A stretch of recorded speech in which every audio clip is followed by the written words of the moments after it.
Hello world, hello mga kababayan ko. Meron po tayong nakita dito sa along the road na restaurant. Pero marami pong tao sa una kasi ito, second po ito na ano, part ng kanilang restaurant. Ang ganda. Tingnan nyo naman, oh, gawang Pilipino. Maraming salamat sa Diyos at sa inyo pong lahat. Welcome to Filipino TV. Maraming salamat po sa pag-subscribe, sa pag-support nyo po sa ating channel at ilang taon na rin po tayo magkakasama. Maraming salamat po. Meron pa po tayo isang channel, ang Filipino Life Stories. Please support our very own channel. Sa kapwa Pilipino ko, mabuhay po ang Pilipino. Yan. Ang kanilang concept ay, syempre, gawang Pilipino. Gawa po ito dito, mismo sa Tuba, Benguet. Yan. Kung mayroon pong party, may reservation po sila dito. Yan. Kumain po tayo dito, pero hindi po ako share po sa inyo dahil po sa iniiwasan po natin ang maraming tao at meron po tayong sounds at para ma-avoid po natin ang violation sa ating boss Whitey. Oh, may nagtatrabaho po dun. Hindi ko po alam kung ano pong river ito, pero I will give the description below. Yan, may nagtatrabaho po dun. I'm just using this cellphone, Xiaomi.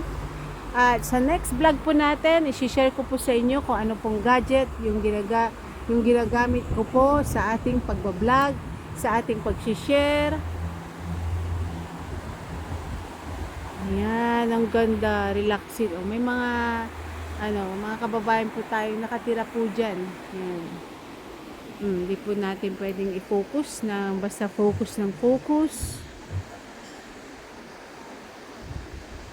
Ito, cellphone lamang po yung hawak ko pero may stabilizer naman po ito. At dito po yung sa labas ng restaurant. Yan. Hanggang dito lamang po tayo pwedeng magbahagi dahil po sa marami pong kumakain, marami pong tao. At syempre, naiya naman po tayo na isa-isa po tayo magpapaalam. Mga kababayan ko, miss nyo na po bang umuwi sa Tuba, Benguet? Yan po. Awat loobin ng Diyos na hindi po sila naapektuhan ng Typhoon O1.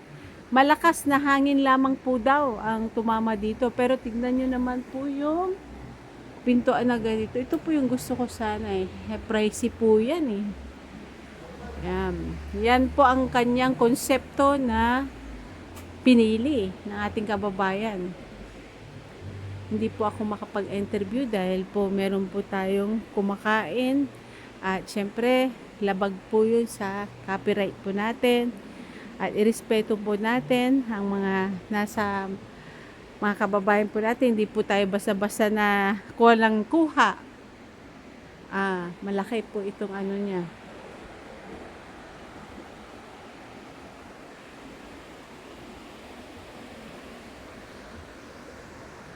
Hanggang dun.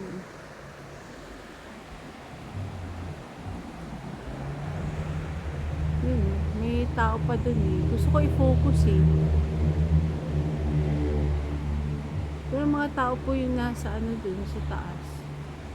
Pero kung sa bagay, ito pong ano na to, na part, hindi pa naman siya nakakalbo. Pero may mga portion na may mga bahay-bahay. Parang tubig po yung nandun eh. Pinagkukuha na ng tubig. Pero meron pong free na water. Ayan po. Yan, focusing. Kita nyo po ba yan? Oh. Awat loobin ng Diyos na makapurchase po tayo ng high-end na cellphone. Dahil sa totoo lamang, mga kaibigan ko, mga kababayan ko, nakakapagod na rin po yung palit ng cellphone. Kasi syempre, palit ng palit, para sa sakyan din po yan na di-depreciate po din yung mga gamit natin. Pero kailangan po natin ito para mas maganda yung quality ng ating ibabahagi, yung picture, yung images, yan, yung soundings. Yan, napakabuti na mahal na Panginoon, di po ba, mga kababayan ko? At pananampalataya sa Diyos, ang kailangan natin, upang tayo ay maligtas sa araw-araw ng ating gawain. Mm.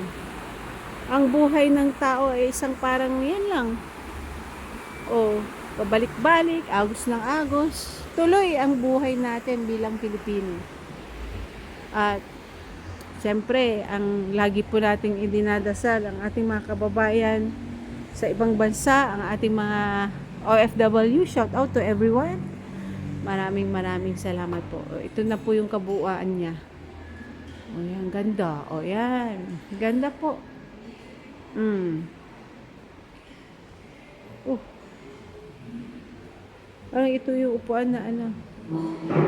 Hindi pa po ako na makapag-share po sa inyo dahil po sa under renovation po yung ating pamamahay doon po sa ating probinsya.